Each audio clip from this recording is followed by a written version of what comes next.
Hello, everyone. Welcome to the brief lecture for sonnets and kind of looking at scansion and how authors have created sonnets, and then, of course, how we kind of analyze them and break them down. So, let's go over just a brief history. The sonnet is, in a way, the most popular poetic form for centuries. It consists of 14 lines. It originates in Italy in the 13th century, made popular by Francesco Petrarca, and then, of course, made very popular by William Shakespeare as well. And so these two authors kind of create their own style of sonnets, which are either copied or reconfigured and so forth. Now, there are many forms of sonnets. A lot of times people, again, either took from Petrarch or Shakespeare and then kind of followed their patterns, but then decided, well, if I'm a writer, I should create my own pattern. So there are numerous forms. So generally, there are two forms. What you'll hear: Italian, Petrarchan sonnet, and then English or Shakespearean sonnet. The sonnet is the primary form of poetry for the Renaissance because it can deal with a variety of subject matter in a relatively short space. And then, pretty consistently, and there's still modern sonnets. There's a journal dedicated to modern sonnets. But, poetry does fall out of fashion in terms of, mainstream art, in terms of regular readers. Sonnets poetry used to be published in newspapers on a daily basis. Pop music definitely took that over. So, in terms of the structure, so the structure of a typical Italian sonnet of this time included two parts that together formed a compact form of what is referred to as an argument. So, first, the octave, two quatrains, or the first 8 lines, forms the proposition, which describes a problem or poses a question and so forth.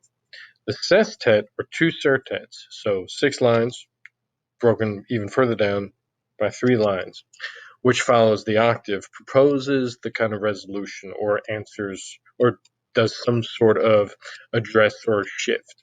So the ninth line typically, not always, but typically initiates what is called the turn or volta, which signals a move from proposition to resolution.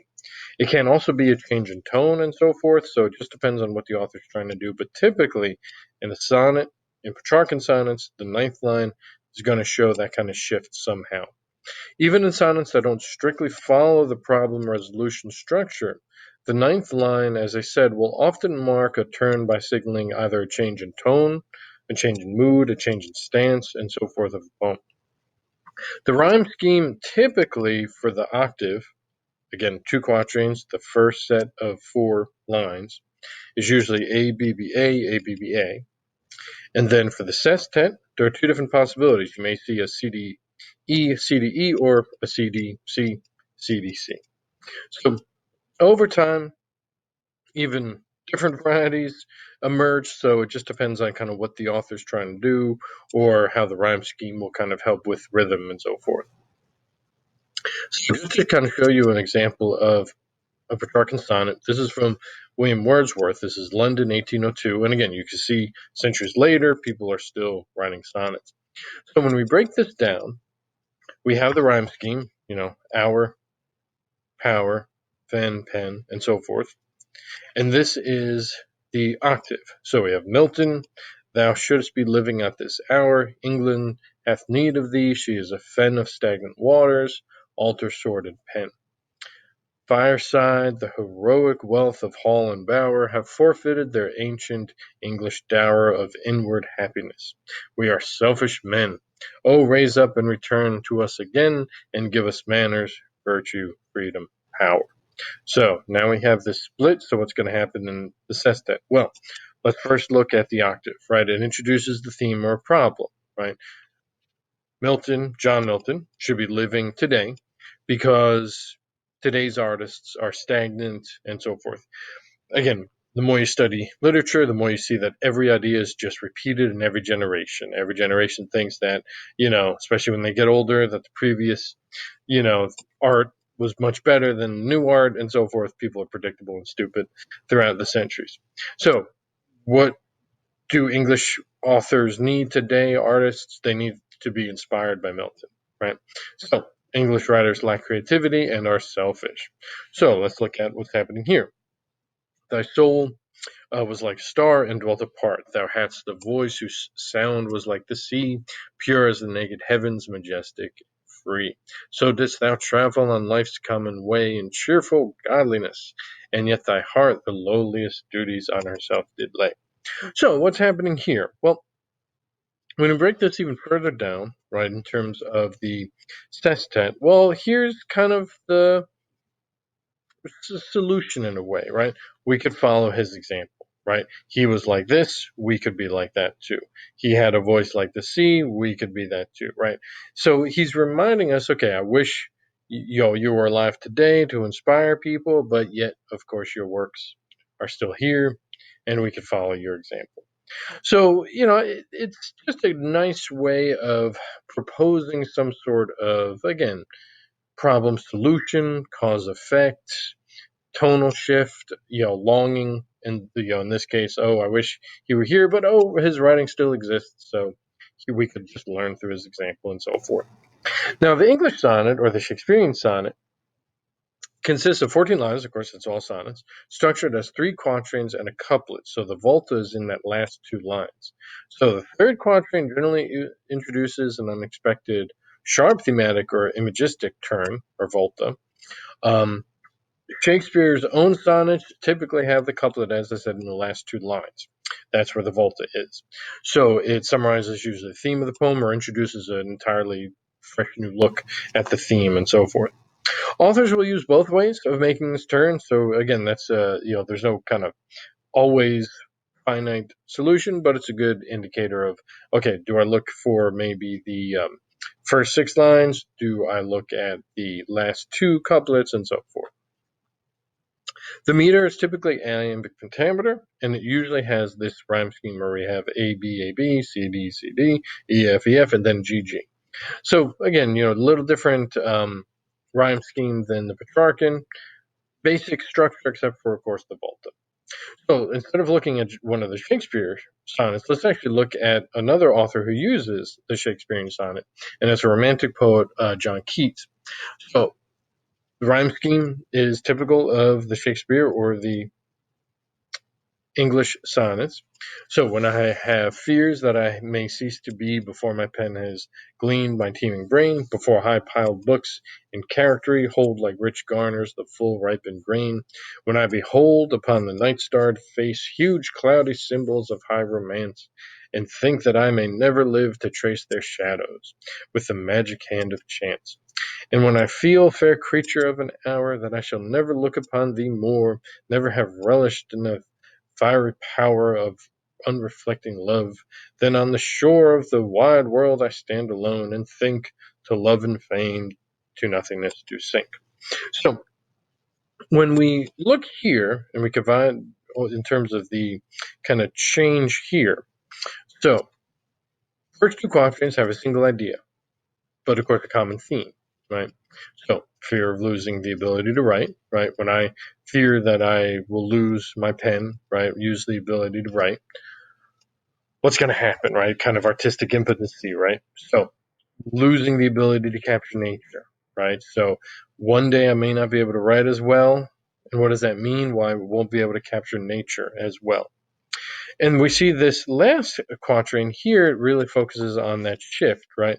He will at least be alone and think of nature, right? He can still reflect on nature and feel nature and so forth. And of course, why? Because, well, love and fame, you know, people's gratitude, people's, love won't be anything. Nature will still be there. So we see a kind of thematic shift and so forth with, again, that volta. Sonnets are compact, and that's why they're very popular. You can handle a lot of different kind of ideas. Now, in order, especially if you're new to meter, rhythm, and all that stuff, iambic pentameter is the most common meter in English poetry. Well, what's meter? It's a unit of rhythm in poetry, the pattern of the beat. So if you're obviously musically inclined, you understand, right? So when you start dissecting sonnets, it's important to understand, of course, how the language is structured. So rhythm in this case is the measured, right, in small groups of syllables called feet. So I am, of course, refers to the type of foot used. The I am, which is again in English, indicates an unstressed syllable followed by a stressed syllable. The pentameter, of course, indicates line of 5 feet. So we have here, we break this down between two symbols, the I am itself, and it's going to be unstressed and stressed. You don't say for fairest, you say from fairest creatures we desire increase, right? It's not increase, it's increase. So the way we can scan the sonnet, typically when we do scansion, we're following this kind of pattern. Sometimes there's going to be differences, so we have to pay attention to how we should kind of read the poem itself. But this is the typical structure of English sonnets. It's not always, but most of us speak in some kind of rhythm like this, where we typically start with unstressed and then keep on following this kind of pattern. It's not always, but it mimics conversation. And so if we scan this, typically you'll see the same pattern. Now, there are issues at times where it doesn't follow that because it's not fidusts, right? It's feats die. And so there's sometimes, depending on how you want to emphasize, change the rhythm, you know, you will kind of adjust the stress and unstressed aspect. Sometimes authors will have a specific, I don't know what, computers run out of control. There will be some sort of specific reason sometimes when they use it. Other times they're just trying to create a stronger rhythm, to emphasize the lines in the poem. So you just, again, have to see what's going on. But it is an interesting thing, and especially the study of literature, when you look at explication throughout the years, this is what they really focused on, is dissecting, how the language is structured, and then, of course, moving on to theme and so forth. Even though the sonnet dominates much of Western poetry for pretty much 600 years, it gradually becomes old-fashioned. The rise of free verse, starting with romantics and onward, all structured forms really become generally antiquated. There's, of course, always a return to kind of the past and nostalgia and so forth.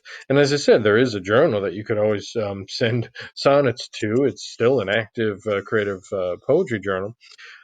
But typically, we're not reading sonnets. Typically, sonnets are not. Why? Because we have pop music. But, for 600 years, it's a very important aspect to think about is how the sonnets dominated. You weren't really a poet until you completed some kind of sonnet sequence.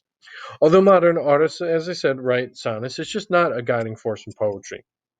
You look at, the guiding forces in poetry, there's much more, as I said, free verse, of course, but even, just all the different styles of oral poetry, too, very popular, and so it's just not as celebrated as it once was.